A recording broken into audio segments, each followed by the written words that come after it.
Hi. Let's learn about luxury items. A luxury item is not necessary to live, but it is deemed highly desirable within a culture or society. Demand for luxury goods increases when a person's wealth or income increases. Typically, the greater the percentage increase in income, the greater the percentage increase in luxury item purchases. Since luxury goods are expensive, wealthy people are disproportionate consumers of luxury goods.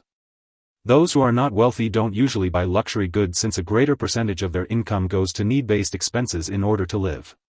Luxury goods can be considered conspicuous consumption, which is the purchase of goods mainly or solely to show off one's wealth.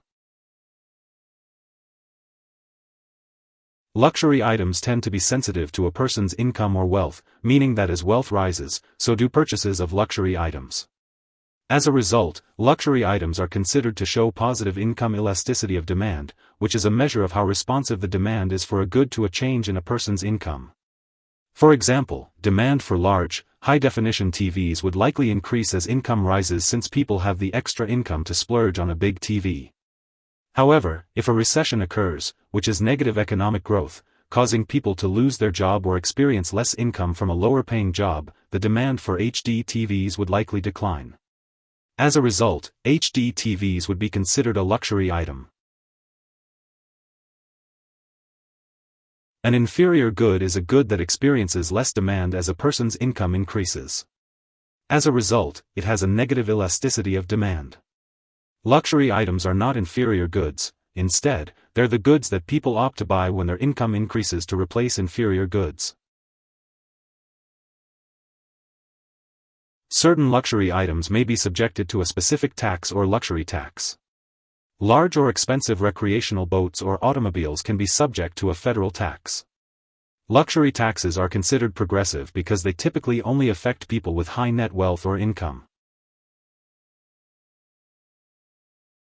Some luxury products purport to be examples of Veblen goods, which are goods that see their demand rise because they're considered status symbols.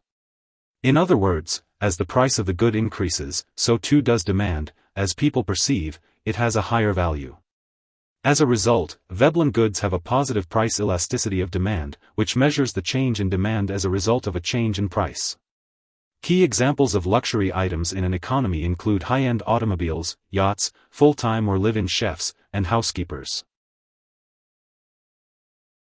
Here are 4 key takeaways. 1. A luxury item is highly desirable within a society, but not necessary for day-to-day living. 2. As income rises, the demand for luxury items also tends to rise, making luxury items sensitive to income and wealth. 3. Luxury items can include high-quality automobiles, yachts, and premium services like full-time chefs and housekeepers. 4. Luxury items are not inferior goods, and are often considered status symbols or Veblen goods that see demand rise as their price increases. Hope this would help. Thanks for watching.